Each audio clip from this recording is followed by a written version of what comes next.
Oke. Nah, ada juga yang perlu Bapak Ibu ketahui adalah manajemen pengadaan training. Jadi mengadakan training itu butuh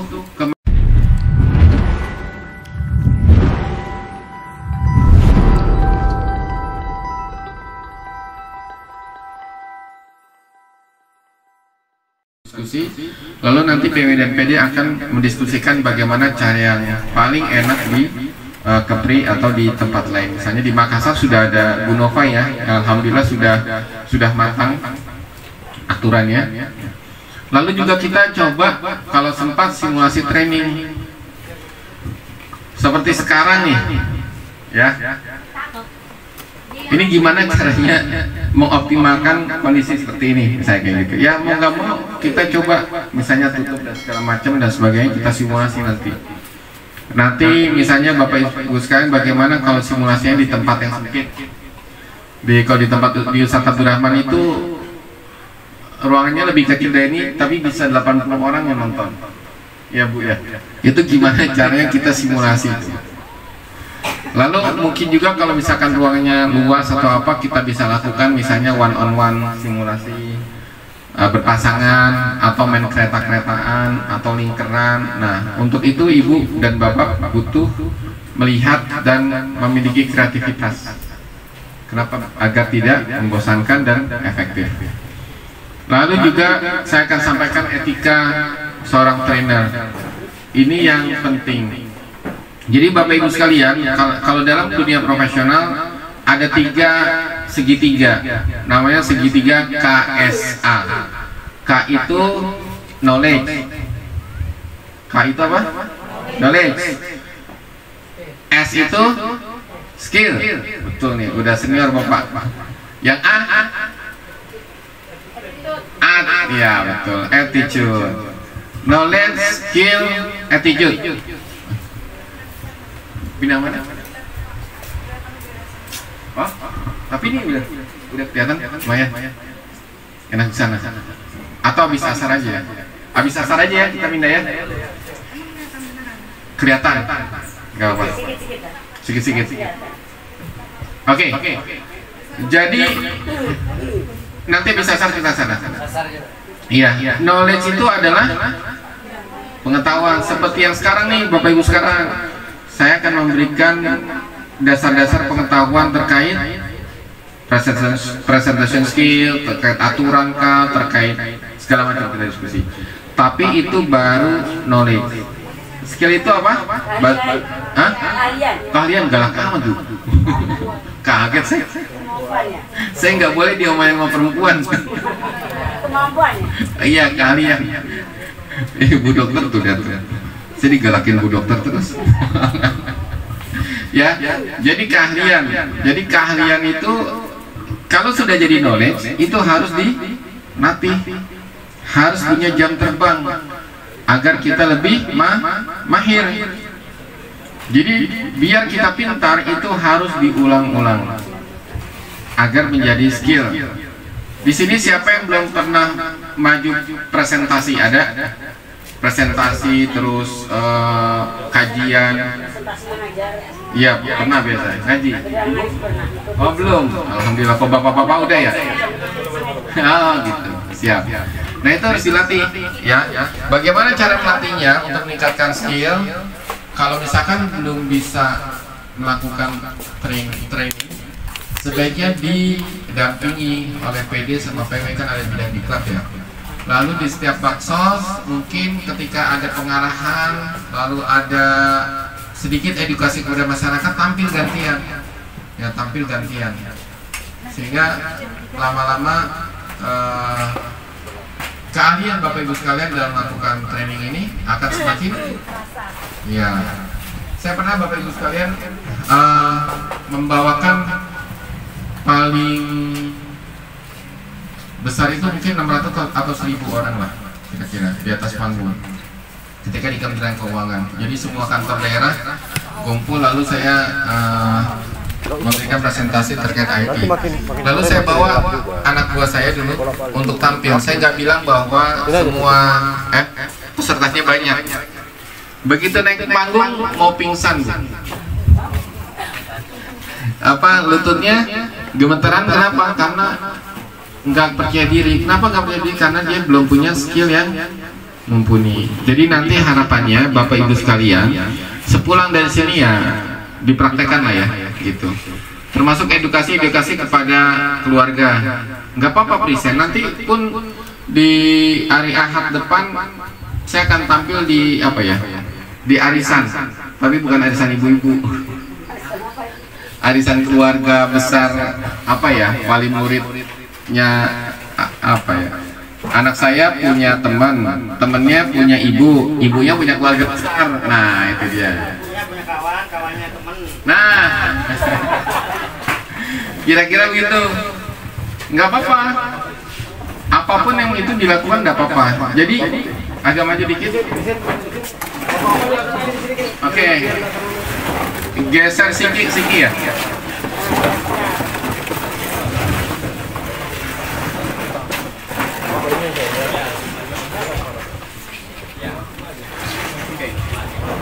Nggak apa-apa, Bu. Yang ini segi kelihatan, yang penting sayanya jelaskan. Ya. Nanti ngelihat sini jelas sayanya buram, kasihanlah saya. Kan? Ya.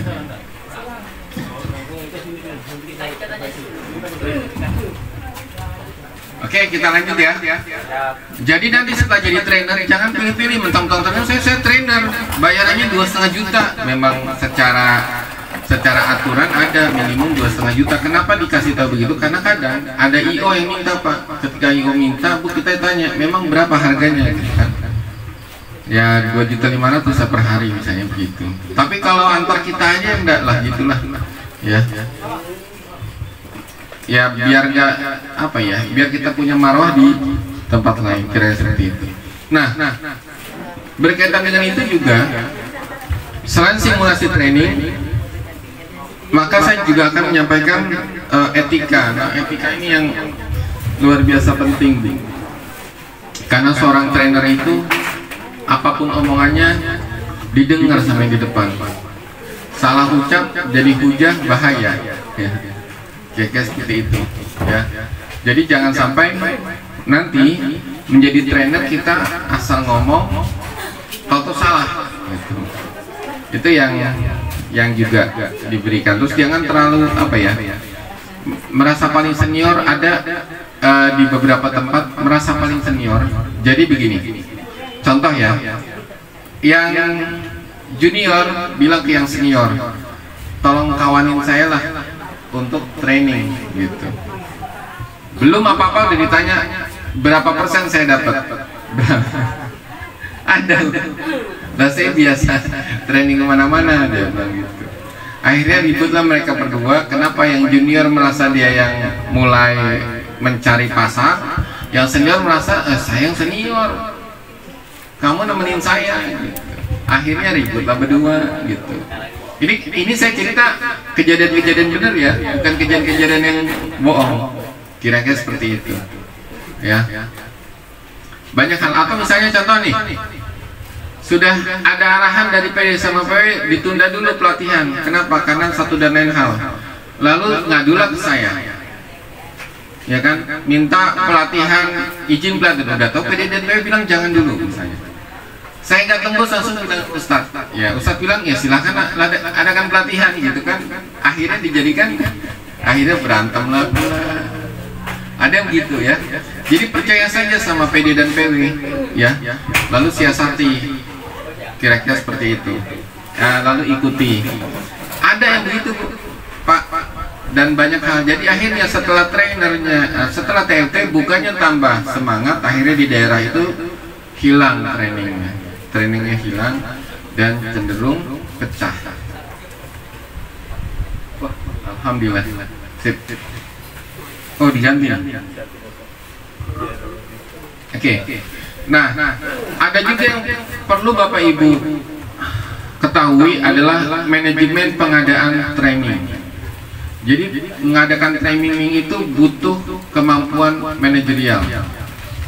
Enggak cuma sekedar yuk kita adain. Ternyata nanti Hujan kan? Betul. Ya. Oke, lanjut. Oke, selanjutnya adalah manajemen training. Jadi manajemen training itu nggak cuma ngadakan. Kalau saya ini belum belajar manajemen training, gitu, itu nombok terus. Ya, tapi karena saya juga masih ada pendapatan lain dan bukannya tujuannya untuk mencari rezeki mencari uang di sana, jadi tidak apa-apa. Tapi kasihan dari tempat-tempat lain juga ada yang begitu pelatihan nombok lagi, nombok, akhirnya apa? Hilang semangatnya. Gitu. Nah, perlu adanya manajemen training. Nanti coba, saya sudah lagi belajar ke kawan yang di Riau, gitu. Mungkin setahun ini saya coba dalami dan kita jadikan materi dari TFT. Karena ternyata dalam melakukan manajemen training itu harus ada ilmu marketingnya, ya. Bagaimana kita mengiklan. Yang kedua, kita perlu tahu penghitungan budgetingnya, ya. Ternyata ada harga apa ya? Biaya langsung, biaya tidak langsung, repot kali itu kan. Kita cuma taunya, ya, biaya tertentunya gede pula kan, gitu. Kayak seperti itu. Nah, itu juga ya paling enggak Bapak Ibu akan tahu nanti kalau misalkan sudah waktunya ada, kita bisa sharing lewat. Nah, materi-materi yang tadi itu berkembang Bapak Ibu sekalian. Bisa jadi ke depan akan ada materi yang lain. Nah, sekarang yang manajemen training belum ada. Ya.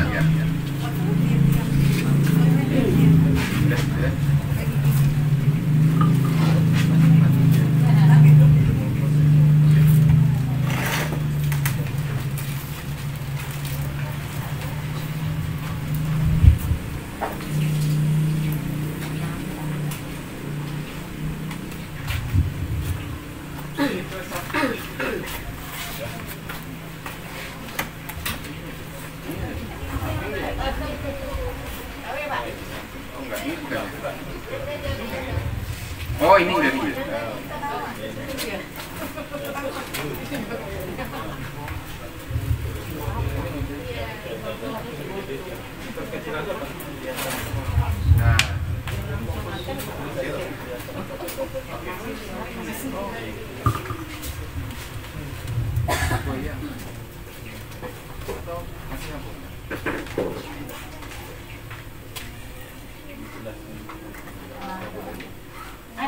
ada di WC ada.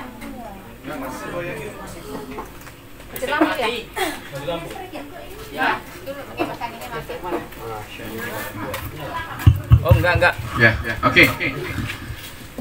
Jadi sepulang dari sini ya, biar kita sama-sama satukan ekspektasinya. Pertama, kami mengharapkan sepulang dari sini Bapak Ibu sekalian menguasai materi dasar dan pendalaman. Ya. Materi dasar dan pendalaman dikuasai. Kedua, nanti akan ada sesi dengan Ustadz Abdul Rahman. Ustadz Abdul Rahman akan memberikan prinsip-prinsip terkait tata punggung, dicatat, ya, dicatat karena beliau nanti tidak pakai ini, biasanya pakai papan tulis. Saya lupa tuh, ada nggak ya papan tulis? Bisa ya?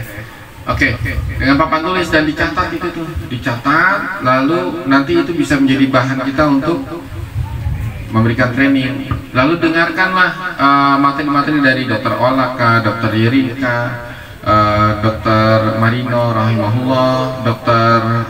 Ahmad Ibrahim rahimahullah, ya, sudah pada meninggal semuanya. Yang dua ya, itu untuk kita mengetahui prinsip-prinsip dari tata punggung.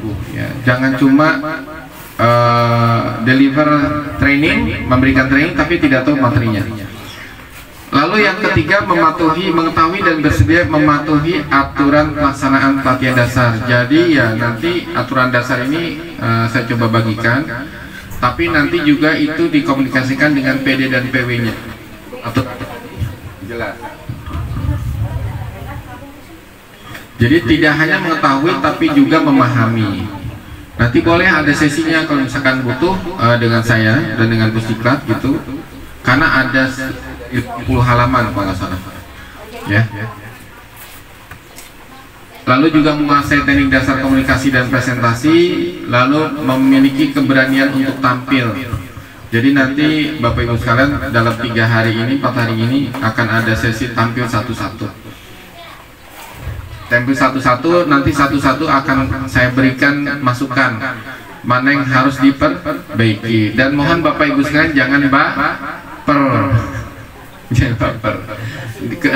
Dikritik nanti wah gitu kan. Jangan. Tapi kita having fun aja sambil ketawa-tawa nanti. Tapi ketawanya jangan berlebihan. Ya. Kemarin di Lombok ya Bunda Yuli ya, lucu-lucu kan,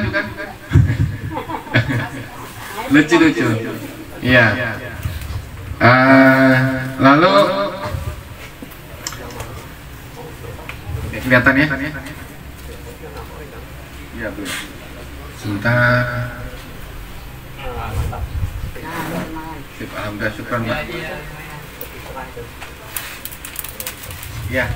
وإذا مرضت فهو يشفين وإذا مرضت فهو يشفين وإذا مرضت فهو يشفين